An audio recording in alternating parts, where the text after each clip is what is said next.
Now, this story, Johannesburg Mayor Dr. Mpho Phalatse is not worried about the no-confidence motion against her. Following her unlawful removal in September and her reinstatement by the High Court, Phalatse is facing yet another vote of no confidence to decide her future as the city's mayor. The first motion was declared illegal and unlawful. eNCA reporter Moloko Moloto following that story for us today is joining us now live just to give us an update. Good afternoon, Moloko. Well, you are following these developments very closely. Is a meeting currently underway? Is there a caucus meeting underway? Tell us what's happening. What's the latest? Well, Braden, the latest is that the council meeting of the city of Johannesburg is currently underway. They are discussing a whole lot of reports from the executive, and many of them really have been approved, mainly dealing with operational issues. But the big issue for the day here is the survival of Mpho Phalatse, because there are two motions of no confidence in here sponsored by smaller political parties. They want her out, but we understand that the motion of no confidence in her is not likely to happen today, and this is according to leaders of the smaller parties. They want it to be postponed to tomorrow. My understanding is that earlier when the council meeting started, we heard the Speaker of Council indicating that some of the councillors, about 27 of them, were not present in council meeting. And you will understand, considering the numbers here, Braden, that every single vote in this council counts. But of course, earlier we first attended a media briefing by the executive mayor, and she says, look, this is not a goodbye message. She says she was just updating the public about the state of finances, and she admits that as the municipality they are battling to collect revenue, primarily because the people of Johannesburg, they have been going through difficult economic times. But she is saying, look, I am really not worried by this motion of no confidence, saying that she is ready for anything that would come her way. Let's listen to the mayor. Was this a farewell speech? Absolutely not. My focus is not even on those motions of no confidence. I think we've come to a new normal in the city of Johannesburg, where with each council meeting you may face a motion of no confidence. We've come to get used to it as something we may need to deal with on a month-to-month basis. Of course, this is something we want to take to our rules committee. There's something wrong with that picture. In Parliament, as you know, you may not bring a motion of no confidence if it's defeated. You have to wait another 6 months before you can bring back another one.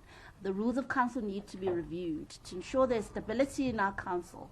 However, right now, my focus is service delivery. My focus is securing this loan for the 6 million residents of Johannesburg, so we can enable the city of Johannesburg as an institution to render the services that we've pledged to render to our residents, and we can do good by our workers as well, pay their salaries, pay our service providers.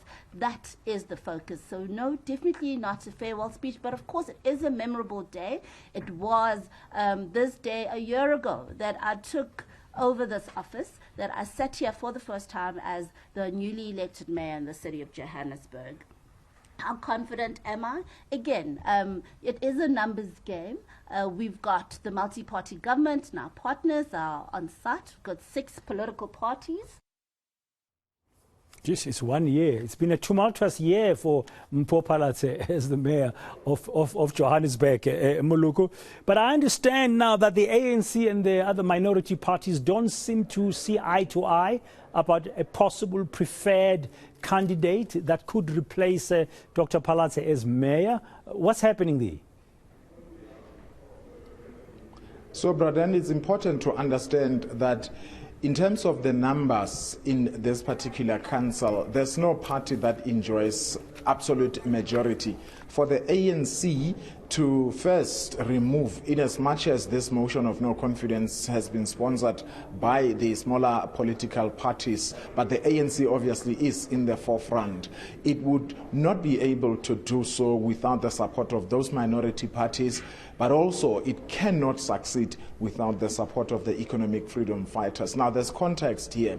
a few weeks back in Ekurhuleni, the ANC and the EFF had initially agreed that they would install the mayor of the EFF in Ekurhuleni, and that did not happen, and the EFF was angered by that. And this, obviously, in Johannesburg, the ANC, in order for them to install their own mayor, they would require the support of the EFF, and we understand that talks are still ongoing. Now, in the interim, the minority parties are saying that let's all vote together as the EFF, the ANC, as well as the minority parties, to remove Mpho Phalatse. And in the meantime, because they must immediately vote for the new mayor, the minority parties are saying vote for us as the minority parties to hold the position in the interim. But it doesn't look like the minority parties would be willing to hand over the mayoral chain once that happens back to the ANC, once the ANC and the EFF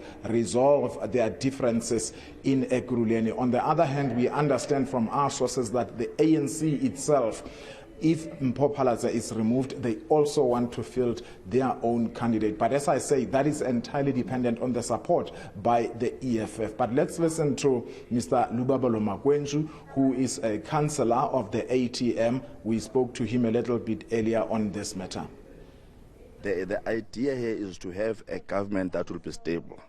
And what we are basically saying as a minorities is that if we cannot have an ANC mayor, then we are capable of being mayors ourselves. We will field a candidate that will be coming from the minorities.